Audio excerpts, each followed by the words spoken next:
오늘 밤에 저희들이 시편 1편부터 4편을 읽었습니다.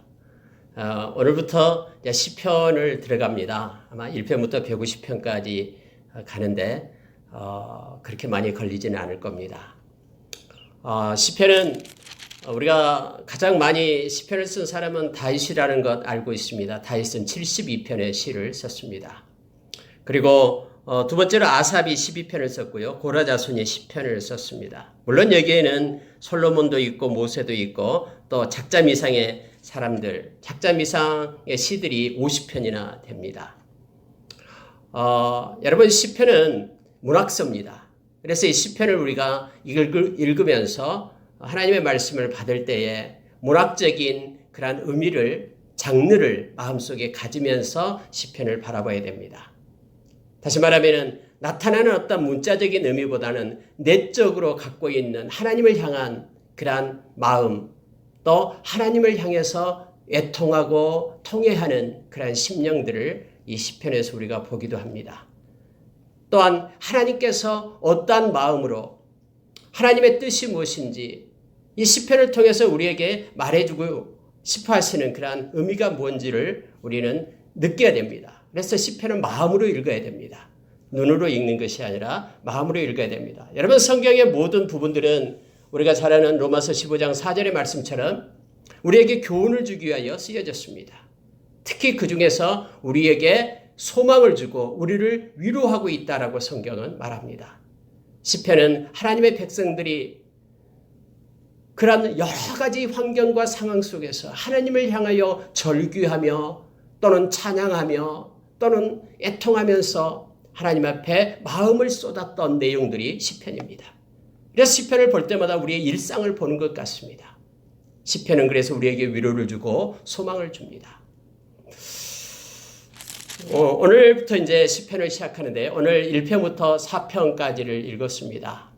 내용 속에서 우리가 하나님을 만나고 또 하나님께 영광 돌리는 이 시간이 되기를 원합니다. 몇 가지 깊게 묵상하고 기도하는 시간을 갖겠습니다. 여러분 시편 1편은 너무나 중요합니다. 왜냐하면요, 이 시편은 이렇게 많은 기간 동안 모아놓은 거예요. 모세 때부터 시작해서 쫙 다음에 바벨론 때까지 그 시대까지 그 많은 시들을 편집해서 모아놓은 거거든요. 그러면 여러분 보십시오. 어떤 책이든 딱 묶기를 시작할 때 여러 개로 묶잖아요. 묶는데 가장 첫 번째 책이 중요하죠. 첫 번째 나와야 될 이 시가 뭐냐면은 굉장히 중요합니다. 그래서 시편 1편은 너무나 중요합니다. 이 시편 전체 150편을 볼 수 있는 하나의 통로가 이 시편 1편이기 때문에 그렇습니다. 무슨 얘기냐면은 시편은 여러분요, 의인과 악인으로 나눕니다.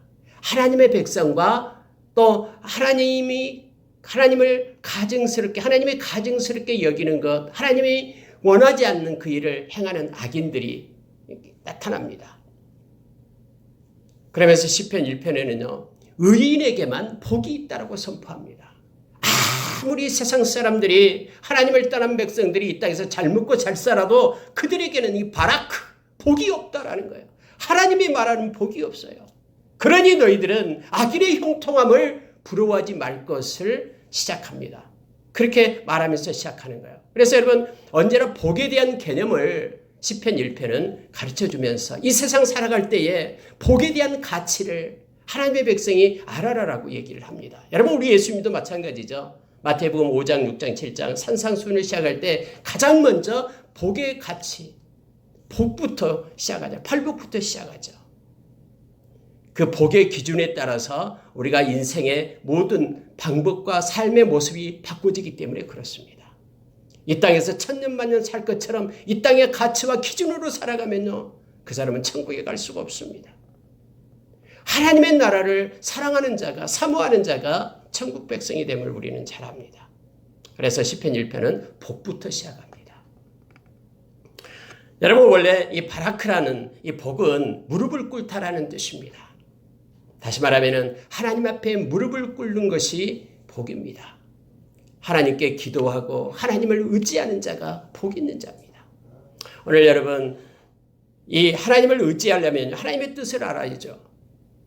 그래서 말씀을 묵상하는 자, 복의 그 속에는 하나님께 기도하고 하나님의 말씀을 붙잡는 자가 복 있는 자임을 성경은 선포하면서 시작됨을 알게 합니다. 여러분 1장을 다시 한번 보시기 바랍니다. 그 중에서 1장 1절을 보십시오. 복 있는 사람은 악인들의 꾀를 따르지 아니하며 죄인들의 길에 서지 아니하며 오만한 자들의 자리에 앉지 아니하고 라고 말하면서 2절에 오직 여호와의 율법을 즐거워하여 그 율법을 주야로 묵상하는도다. 하나님의 말씀을 묵상하는 자, 그것도 주야로. 이 말은 늘 하나님의 말씀을 묵상하고 마음에 하나님의 말씀을 가지고 있는 자가 복이 있다라고 얘기합니다. 여러분, 복 있는 사람은 1절에서는요 반대를 얘기하고 있죠.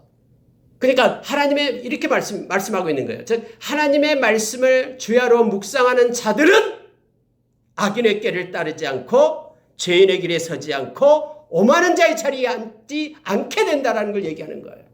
마지막 때가 될수록 하나님의 말씀을 붙잡고 살아야 되는데 말씀을 붙잡고 살지 않을 때에 이들은 악인들의 꾀를 따르게 되고 죄인들의 길에 서게 되고 결국은 오만한 자의 자리에 앉게 된다는 것을 지금 강조하고 있는 것입니다. 바꿔 얘기하면 하나님의 말씀을 주야로 묵상하고 말씀을 붙잡는 자가 복 있는 자인데 그 하나님의 말씀을 붙잡고 살아가는 복 있는 자는 이와 같이 따르지도 않고 서지도 않고 앉지도 않는다라고 점층적으로 이렇게 강조해서 말하죠. 여러분, 꾀를 따른다라는 것은요 머릿속으로 생각한다라는 뜻이에요. 그리고 가던 길을 멈춰 선다라는 것은 뭔가 이제는 행하기 위해서 시작한다라는 것이죠. 그리고 주저앉는다라는 것은요 이제 또아리를 들고 영역을 넓힌 거예요. 거기에 빠져 있는 것을 얘기합니다. 언제나 이 약한 자는 와서 우리를 그렇게 끌고 가요. 가장 먼저 생각을 붙잡습니다. 생각 속에 들어와 약한 자가. 그러면은 우리가 행하고 있는 그 길에서 우리는 멈춰 서게 되는 거예요. 선한 일을 행하다가도 멈춰서요. 하나님께 예배하기를 원하다가도 멈춰서요. 그러고 나서 이제 오만한 자의 자리에까지 이제는 주저앉아가지고 자기의 성을 쌓고 자기의 뜻대로 자기의 의를 따라 가게 된다는 걸 알게 합니다. 하나님의 말씀만이 우리로 하여금 이처럼 악인들의 꾀, 죄인들의 길, 오만한 자의 자리 이것을 걷어치우고 하나님께서 이끄시는 대로 우리가 따라가며 주님과 동행할 수 있음을 성경은 가르쳐 줍니다. 말씀이 그래서 여러분 디모데후서 3장 16절에서요. 말씀이 우리로 하여금 온전케 하고요. 우리를 교육하고요. 디모데후서 3장 17절에서 하나님의 사람으로 온전케 하고요. 이 땅에서 선을 행할 수 있는 능력을 말씀이 준다라고 말합니다. 베드로전서 1장 23절에서는 이 말씀이 우리를 거듭나게 한다라고 말합니다. 매일매일 말씀이 우리를 이끌고 가는 거예요. 골로새서 3장 16절에서는 우리의 마음 가운데 하나님의 말씀, 그리스도의 말씀이 풍성히 거할 때 우리가 지혜를 얻고 가르치고 권면할 수 있는 동력도 얻고 우리가 마음속에 하나님을 감사할 수도 있고 신령한 노래로 하나님을 찬양할 수도 있다라고 말합니다. 결국 시편은요. 하나님의 말씀을 묵상하고 말씀을 붙잡는 자가 위에서 말하는 그러한 악인들의 꾀, 죄인들의 길, 오만한 자의 자리에 그곳을 가지도 않고 하나님이 원하는 길을 갈 수 있다라고 인생길을 갈 수 있다라고 성경은 말하면서 시작합니다. 여러분 3절에는 이렇게 말하고 있죠. 마치 복 있는 자는요. 하나님의 말씀을 묵상하는 자는 시냇가에 심은 나무와 같다라고 얘기합니다. 열매를 맺고 잎사귀가 마르지 아니한 같다 하면서 그가 하는 모든 일이 다 형통하리로다 라고 말합니다. 하나님의 말씀을 붙잡고 있는 자는요. 모든 일이 형통하다라고 말합니다. 그러면 여러분 여기서 우리가 이제 질문이 나옵니다. 그럼 예수 믿고 하나님 말씀 붙잡고 사는 사람은 세상에서 다 잘 되고 그렇습니까? 아니에요. 여러분 여기서 형통하다라는 것은요. 궁극적으로 그렇다라는 거예요. 이 단면을 보지 말고요. 인생의 길이를 전체를 놓고 보면은 하나님의 말씀을 붙잡고 사는 사람은 그 전체의 인생이 다 형통하게 되어 있다라고 말합니다. 때로는 굴곡진 삶이 있을 수 있어요. 음침한 사망의 골짜기로 지나갈 수 있어요. 시편 이사야서 43편에 보면은 불 가운데로 갈 수 있고 물 가운데도 갈 수 있다고 얘기합니다. 그러나 그와 같은 것들이 우리를 함몰시키지 못합니다. 왜냐하면 주님이 함께하기 때문에요. 말씀이 살아서 하나님의 사람으로 온전케 이끌기 때문에. 그래서 궁극적으로 인생 다 끝내놓고 보면은 하나님 말씀 붙잡고 사는 사람이 다 형통함을 누리게 됨을 성경은 말하고 있는 거예요. 지금 현재 보는 단편, 부자로 살지 못한다고, 때로는 몸이 좀 아프다고, 이것 가지고 말하는 게 아니다라는 걸 성경은 말해주고 있습니다. 앞으로 여러분 시편을 계속 읽을 거예요. 그러면 시편 37편도 그렇고 시편 73편도 그렇고요. 이 내용들 보면은요, 막 우리도 악인의 형통함 때문에 때로는 막 가슴을 칩니다. 왜 우리는 이렇게 힘든데 예수 믿지 않는 저런 사람은 저렇게 잘 먹고 잘 살고 있을까? 하나님 왜 그렇습니까? 하면서 하나님 앞에 우리는 가슴을 칠 때도 있어요. 그러나 여러분, 이것은 단면이에요. 인생 전체를 놓고 하나님 앞에 인생의 이제 무대에 조명이 꺼지고 하나님을 독대하는 그날, 우리는 베드로전서 1장 17절의 말씀처럼, 1장 7절의 말씀처럼 주님 앞에 서게 될 겁니다. 그리고 우리 주님은 금보다 더 귀한 믿음으로 산 것에 대해서 우리를 칭찬하고 우리에게 영광을 주고 우리를 존귀케 한다라고 성경은 약속해 주고 있습니다. 반드시 형통합니다. 현재의 고난은 장차 나타날 영광과 좋게 비교할 수 없고요. 하나님을 사랑하는 자들에게는 약속하신 모두 그 삼력하여 선을 이루는 그러한 일이 반드시 있음을 성경은 우리에게 가르칩니다. 근데 여러분, 악인들은 그렇지 않는다라고 얘기합니다. 악인들도 의인처럼 그렇게 보여요, 처음에는요. 근데요, 바람이 불면은 이제는 차이가 납니다. 왜냐면은 악인들은 바람을 못 견디거든요. 그들은 4절에서 말하는 것처럼 오직 바람에 나는 겨와 같기 때문에요. 바람이 불기 전에는 막 똑같이 보여요. 알곡처럼 보여요. 그러나 바람이 반드시 붑니다. 왜냐하면 하나님은 분별하기 때문에요. 우리가 잘 아는 마태복음 7장 21절 이하에도 24절부터 나오고 있죠. 우리 주님이 산상수 마지막 때예요. 반석 위에 지은 사람, 지혜로운 자와 모래 위에 지은 어리석은 자, 이것을 분별을 하잖아요. 창수가 나고 바람이 불고 물이 부딪히니까는 반드시 부딪혀요. 절대로 악인하고 의인이 섞이지 않습니다. 절대로 같이 첫째는 모아진 것 같지만은요, 다 하나님이 분리하십니다. 분리해요. 여러분 5절에서 말하고 있잖아요. 악인들은 심판을 견디지 못하며 죄인들이 의인의 모임에 들지 못하리로다. 반드시 분리가 되게 있어요. 하나님의 그런 때가 있습니다. 바람을 불게 하고요, 창수가 나게 하고 해서 분리시킵니다. 절대로 의인의 길은 하나님께서 인정해 주지만은 악인의 길은 망합니다. 하나님의 때예요. 그래서 우리는 악인의 형통함을 부러워하지 말아야 돼요. 하나님께서는 이것을 싫어하십니다. 악인의 형통함을 부러워하는 걸 너무너무 싫어하십니다. 자, 1편의 일처럼 복에 대한 걸로 시작합니다. 결국은 하나님의 말씀을 묵상하고 말씀을 붙잡고 사는 자가 가장 복 있는 자다라는 걸 알게 합니다. 우리도 마찬가지입니다. 여러분 성경 많이 읽고 많이 묵상하십시오. 최소한 천국 가기 전까지 100독 이상은 해야 됩니다. 여러분은 다 그럴 줄 압니다. 여러분 2장으로 가겠습니다. 2장에도 여러분요, 이 복에 대한 내용이 연결이 됩니다. 여러분 특히 2장의 2절을 한번 보십시오. 세상의 군왕들이 나서며 간원들이 서로 꾀하여 여호와와 그의 기름 부음 받은 자를 대적하며 그 결박을 벗어버리자 하는도다. 3절에. 근데 4절에 보니까 하늘에 계신 이가 웃으심이요 주께서 그를 비웃으시리로다. 여러분 하나님은 눈에 안 보이죠. 세상에는 권세를 가지고 힘이 있고 막 그러면은 대단한 것처럼 그렇게 생각을 합니다. 그래서 세상의 군왕들, 세상의 왕이면은 굉장하잖아요. 관원들, 그들이 서로 꾀하면서 하나님을 대적합니다. 뿐만 아니라 기름 부은 자를 대적한다라고 얘기해요. 이 기름 부은 자라고 말하면은 이것은 왕을 얘기합니다. 네, 여러분 궁극적으로 왕 중의 왕이 예수 그리스도시죠. 그래서 여러분 시편 2편은요. 예수님에 대해서 말하고 있는 내용이에요. 시편. 예수님께서 말했죠. 선지서와 시편이 나에 대해서 말하고 있다. 이 시편 2편이 지금 예수님에 대해서 얘기하는 거예요. 기름 부은 자 그리스도. 여러분 예수님이 이 세상에 오셨을 때요. 많은 이들이 특히 이 관원들 그리고 왕들 헤롯 대제사장들 그들이 예수님을 비웃었어요. 십자가 예수님 달리실 때 밑에서 지나가는 행인과 똑같이 대제사장들 그들이 하나님을 섬긴다는 그들이 예수님을 향해서 껄껄거리며 웃으면서 네가 만약에 하나님의 아들이라면 내려와 봐라라고 그러면 믿어줄게 이렇게 말했던 초롱하고 모욕했던 걸 우리는 잘 압니다. 오늘 성경에서 하늘에 계신 하나님께서 웃으셨다고 얘기합니다. 여러분과 저는 하나님을 섬기며 살아가는 이들입니다.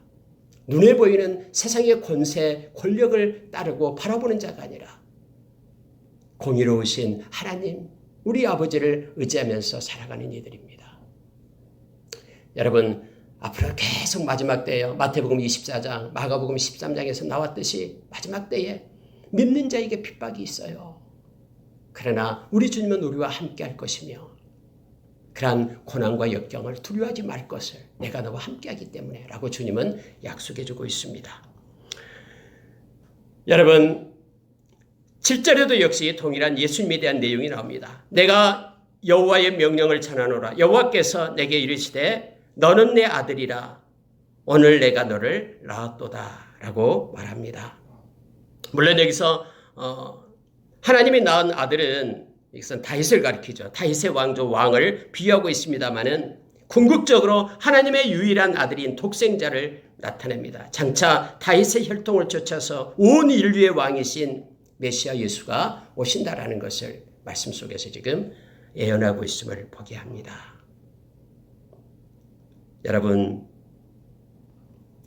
11절 말씀은 우리에게 중요한 것을 가르칩니다. 2장 11절 보십시오. 여호와를 경외함으로 섬기고 떨며 즐거워할지어다. 그의 아들에게 입맞추라. 그렇지 아니하면 진노하심으로 너희가 길에서 망하리니 그의 진노가 급하심이라. 여호와께 피하는 모든 사람은 다 복이 있도다. 여러분 1장에서는요 복이 있다 할 때 말씀을 붙잡는 자가 복이 있다라고 얘기했죠. 2장에서는요 지금 복에 대해서 지금 말하고 있는데 여호와께 피하는 자가 복이 있다라고 말합니다. 여호와께 피하는 자가 복이 있어요. 다른 데는 피난처가 없어요. 안식처가 없어요. 세이브존은 여호와요 하나님께입니다. 그래서 여러분 성경에요 하나님의 이름을 부르는 자는 구원을 받으리라고 말하고 있는 거예요. 하나님께 피하는 자가 복이 있습니다. 요한복음 15장 5절에서 예수님께서는 포도나무 우리는 가지라고 했습니다. 그가 내 안에 내가 그 안에 있으면 그 사람은 열매를 많이 맺나니 너희가 나를 떠나서는 아무것도 할 수 없다라고 말합니다. 주님 안에 있지 않고 하나님 안에 있지 않는 자, 하나님께 속하지 않는 자는 복이 아니에요. 하나님이 없는 아무리 유토피아의 아름다운 세상을 만들어도요. 그것은 천국이 아닙니다. 하나님이 계신 곳, 하나님께 피하는 자가 복이 있다고 얘기합니다. 그러면서 여호와를 경외함으로 섬겨라 라고 말하죠. 떨며 즐거워할지어다 라고 말합니다. 물론 경외하다라는 게 떤다라는 두려워한다라는 의미가 있죠. 하나님을 두려워해야 됩니다. 그리고 하나님을 즐거워해야 됩니다. 우리가 하나님을 사랑하고 하나님을 경외하고 즐거워해야지만 우리는 하나님께 피할 수 있습니다. 하나님께 더 가까이 나아갈 수가 있죠. 하나님을 사랑하지도 않는 자가 하나님께 가까이 나아갈 수 있겠습니까? 그래서 여러분 성경에는요. 그의 아들에게 입맞추라라고 얘기합니다. 그의 아들은 예수 그리스도를 말하고 있는 것이죠. 예수님을 사랑하고 예수님께 속한 자가 가장 복 있는 자임을 우리로 하여금 말해주고 있습니다. 이 2장은 예수님에 대한 내용이에요. 우리가 골로새서 1장에서 또 요한복음 1장에서 모든 만물을 예수님께서 만들었다고 했죠. 뿐만 아니라 모든 만물은 예수님을 위하여 존재하고요. 또 예수님과 함께 선다라고 얘기했습니다. 예수님께 입맞추지 않는 자, 그들은 구원을 받지 못합니다. 진노의 길에서 망한다라고 얘기합니다. 그래서 우리가 잘 알고 있는 말씀처럼요. 고린도전서 16장에서 바울사도는 그렇게 얘기하죠. 예수님을 사랑하지 않는 자 다 저주를 받을지어다라고 얘기합니다. 이 시편 2편에서는 예수 그리스도를 사랑하고 예수 그리스도에게 입맞추고 하나님께 피하는 자가 복이 있다라고 성경 말합니다. 3장으로 갑니다. 여러분 3장에서는요. 다윗의 시인데요. 너무나 놀라운 사실이 나타납니다. 다윗의 믿음을 보게 되는데요. 이거예요. 많은 사람이 나오죠. 2절 한번 보세요. 많은 사람이 나를 대적하여 말하기를 그는 하나님께 구원을 받지 못한다 하나이다. 자, 6절에 보면 천만인이 나와요. 천만인이 나를 애워싸 친친다 하여도 나는 두려워하지 아니하리이다. 이렇게 말하죠. 그러면서요. 8절에 보십시오. 구원은 여호와께 있사오니 주의 복을 주의 백성에게 내리소서. 여러분 3편에도요. 이 복에 대한 것이 나와요. 바라크 복이 나오는데 많은 사람들 천만인 우리를 애워싸고 우리 눈에 보이는 수많은 사람들 그 사람들에 의해서 나의 모든 삶들이 움직인다. 그렇다면 그 사람은 복이 없는 자예요. 예수님께서 마태복음 6장에 보면은요. 하이포크러시 외식에 대해서 얘기합니다. 근데 사람을 두려워하는 자는 사람을 두려워서 사람 때문에 사람에게 보이려고 행하는 모든 것들은 다 외식이다라고 얘기합니다. 잠언서 29장 25절에서 사람을 두려워하면 올무에 걸린다라고 말합니다. 그러나 하나님을 의지하는 자는 안전하다라고 우리에게 가르쳐주죠. 다윗이 왜 위대한지 아십니까? 다윗은요. 천만인이 자기를 애워싼다고 해도 그것을 두려워하지 않는다라는 거예요. 내가 두려워할 분은 오직 하나님 한 분임을 다윗은 말하고 있는 거예요. 이게 다윗의 위대함이에요. 그래서 그는 적진에도 전쟁 중에도 하나님만을 의지하고 내가 성벽을 뛰어넘는다라고 그가 그렇게 고백을 하는 거예요. 아무리 나를 두르고 천만인이 애워싼다고 해도 나는 그들을 두려워하지 않는다. 나는 하나님을 두려워하고 하나님을 의지하는 그 사람이 복이 있다라고 지금 말하고 있는 것입니다. 우리가 여러분 시편 23편이 왜 다윗의 시인데요. 왜 그게 그렇게 우리가 좋아하고 또 유명한 시입니까? 여호와는 나의 목자신 내게 부족함이 없으리로다 라고 말하죠. 그가 다윗이 고백하는 것 중에요. 많은 하나님께서요 원수들의 앞에서 목전에서 내게 상을 베푼다라는 거예요. 이 말은 무슨 얘기냐면요. 원수들이 다 보고 있어요.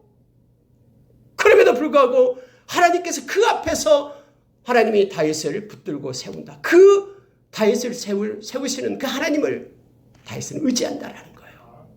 원수들을 두려워하지 않고요. 오늘 3장에서는 그 고백을 하고 있는 내용입니다. 여러분 보십시오. 5절에 보시기 바랍니다. 내가 누워 자고 깨었으니 여호와께서 나를 붙드심이로다. 7절에 보십시오. 여호와여 일어나소서 나의 하나님이여 나를 구원하소서 주께서 나의 모든 원수의 뺨을 치시며 악인의 일을 꺾으셨나이다. 원수 악인들의 모든 일것들을 하나님께서 막아주시고 함께 하시며 하나님이 일하실 때 하나님의 손이 움직일 때 그것들은 아무것도 아니다라고 고백하면서 나는 온전히 하나님만을 의지하겠다라고 말합니다. 구원은 여호와께 있사오니 주의 복을 주의 백성에게 내리소서. 주의 백성은 하나님만을 바라보는 자가 주의 백성. 구원이 하나님께 있다라고 고백하는 자가 주의 백성임을 말합니다. 그래서 3편에서는 복이요. 하나님을 바라보고 하나님을 의지하는 자가 복이 있습니다. 사람을 두려워하지 않는 자가 복이 있음을 말하고 있습니다. 4편 가겠습니다. 4편에는 여러분 다윗의 시입니다. 다윗은 이렇게 하나님께 기도하는 자였음을 말합니다. 여러분 기도하는 자가 복이 있습니다. 하나님께서는 에스겔서 36장에서 우리에게 가르쳐 주잖아요. 하나님이 많은 계획을 이렇게 이루어 놓고 있다고 해도 반드시 너희들이 기도해야 된다고 얘기합니다. 하나님의 백성에게 주어진 가장 큰 특권은 기도입니다. 기도하는 자가 복이 있습니다. 다윗은 늘 기도하는 사람이었습니다. 하나님 앞에 기도했어요. 자, 사편 1절을 보면요. 내 의의 하나님이여 내가 부를 때에 응답하소서 곤란 중에 나를 너그럽게 하셨사오니 내게 은혜를 베푸사 나의 기도를 들으소서. 한번 이 사편을 묵상하면서 한번 보시기 바랍니다. 다윗은요, 내 기도를 들어주십시오 라고 고백을 하죠. 자, 2절에서는 이렇게 말합니다. 헛된 일을 좋아하고 거짓을 구하려는가? 나는 진실되게 구한다라고 반어로 지금 반어법으로 얘기를 하고 있는 거예요. 인생들 어느 때까지 나의 영광을 받고 욕되게 하며 헛된 일을 좋아하고 거짓을 구하려는가? 이 말은요, 헛된 일, 거짓된 것 버리고 진실되게 하나님 앞에 간구하고 구하는 자다라는 것을 말해주고 있습니다. 우리 주님은 우리의 마음을 다 알고 계시죠.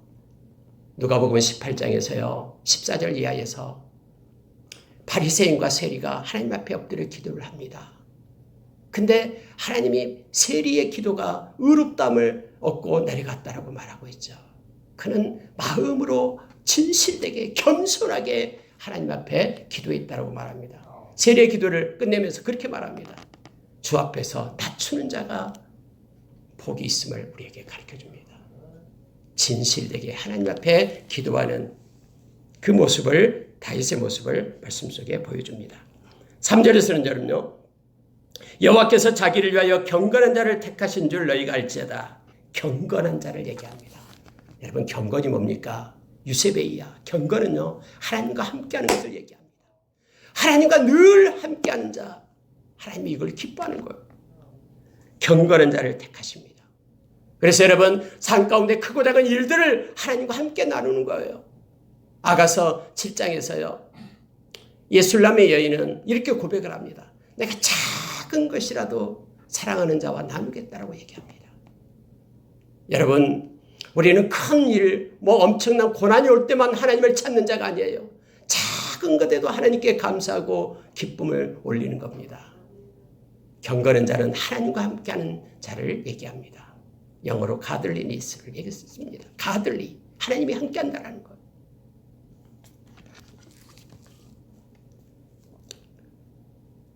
여러분, 4절 한번 보시기 바랍니다. 너희는 떨며 범죄하지 말지어다. 자리에 누워 심중에 말하고 잠잠할지어다 하면서 5절에 의의 제사를 드리고 말합니다. 의의 제사가 뭡니까? 하나님께 예배를 얘기하죠. 온전한 예배. 하나님은 예배하는 자를 기뻐하십니다. 요한복음 4장 24절에서 참 예배자를 찾고 계시죠. 영과 진리로 예배하는 자. 여러분, 시편 51편에 가서는요, 감사로 하나님께 예배할 것을 우리에게 말해주고 있죠. 형식적인 예배를 하나님은 싫어하십니다. 이사야서 1장에서 형식적인 예배에 대해서 우리 주님은 받지 않겠다라고. 말라기서에도 마찬가지입니다. 누가 좀 문 좀 닫았으면 좋겠다라고. 내 뜰만 받고 간다라고 말하고 있죠. 여러분, 기도는 예배입니다. 지금은 사편은요, 다윗이 하나님께 지금 기도하고 있는 내용인데요, 진실되게 또 우리가 하나님 앞에 예배자로서 설 것을 성경은 말해주고 있습니다. 의의 제사를 드릴 것을 말합니다. 그리고 여러분, 여호와를 의지할지어다 라고 말하죠. 이건 중요합니다. 입으로만 의지가 아니라 정말로 삶으로 의지를 해야 돼요. 하나님께 다 맡기고 의지했다고 하면서 맨날 염려하고 걱정하고 근심 속에 살아서는 안 돼요. 여러분, 의지한다라는 것은 믿음을 갖는다라는 것입니다. 만약에 하나님을 의지하면서 믿음이 있다고 하면서 내가 염려하고 두려워하고 의심할 때는 이건 믿음이 없는 것이죠. 왜냐하면 성경에서 우리에게 가르쳐 주잖아요. 마태복음 6장에서 올리고 피스토이, 믿음이 작은 자야 왜 염려하느냐, 왜 걱정하느냐라고 말하죠. 마태복음 8장에서 믿음이 작은 자야 왜 두려워하느냐, 마태복음 14장에서 믿음이 적은 자야 왜 의심하느냐라고 말하고 있습니다. 믿음과 연관이 있는 거예요. 의지한다라는 것은요, 완전히 삶을 맡기는 거예요. 마음도 맡기는 거예요. 다시 찾아와서 걱정하고 염려하고 있는 게 아니에요. 기도는 하나님을 의지하는 것입니다. 그래서 우리가 기도로 하나님께 맡겼으면요, 주님이 주신 평안을 가지고 우리가 삶 가운데 살아야 됨을 성경은 가르쳐주고 있습니다. 그래서 여러분, 사편에서는요, 기도하는 자가 복 있는 자임을 우리에게 말씀으로 가르쳐줍니다. 만약에 여러분 이렇게 기도하는 자, 진심으로 기도하는 자는요, 하나님께서 주시는 복이 있어요. 그게 바로 7절, 8절의 내용입니다. 이 말씀 보고 마치겠습니다. 주께서 내 마음에 두신 기쁨은 그들의 곡식과 새 포도주가 풍성할 때보다 더하니이다. 6절의 하반절에 보다요, 여호와여 주의 얼굴을 들어 우리에게 비추소서. 주님의 얼굴이 우리에게 비춰지면 얼굴을 구하는 기도를 하는 거죠. 그러면은 그 얼굴이 우리에게 비춰지기만 하면은 우리 가운데는 주님이 주신 기쁨으로 가득 채워지는데요. 이 주님이 주신 기쁨은요, 막 소득이 많고 곡식이 많고 포도주가 풍성할 때보다도 더한다라고 지금 성경 말합니다. 하박국의 노래예요. 이게 외양간에 송아지가 없다 해도 내가 주님으로, 구원의 주님으로 기뻐할 수 있는 것, 그 기쁨을 공급한다니까요. 하나님께서. 이게 복입니다. 주님이 주신 기쁨을 가지고 있는 것. 그리고 8절에 보십시오. 내가 평안히 눕고 자기도 하리니 나를 안전히 살게 하시는 이는 오직 여호와이시니이다. 여러분, 안전히 살게 하는 것, 안전한 것은요, 하나님이 함께 할 때밖에 없어요. 세상에 안전한 것은 아무것도 없습니다. 주님이 함께 하는 것이 안전이에요. 그리고 오늘 평안을 준다고 얘기하잖아요. 평안히 눕고 자기도 하리니, 이게 복이에요. 하나님이 주신 복. 평안과 기쁨. 이것이 하나님이 주신 복입니다. 누구에게요? 기도하는 자에게. 그래서 여러분, 결국 오늘 우리가 1편부터 4편까지를 쭉 읽었습니다. 복에 대한 겁니다. 1편에서는 복 있는 자는 말씀을 묵상하는 자가 복이 있습니다. 2편에서 복 있는 자는 하나님께 피하는 자, 하나님께 거처를 삼는 자가 복이 있습니다. 3편에서 복 있는 자는 뭐냐면 사람을 두려워하지 않고요, 하나님을 의지하고, 그래서 주의 복을 주의 백성에게 내리소서. 이 말은 구원은 여호와께 있으니 여호와만을 의지하고 주님을 찾는 자, 그가 복 있는 자라고 가르쳐줍니다.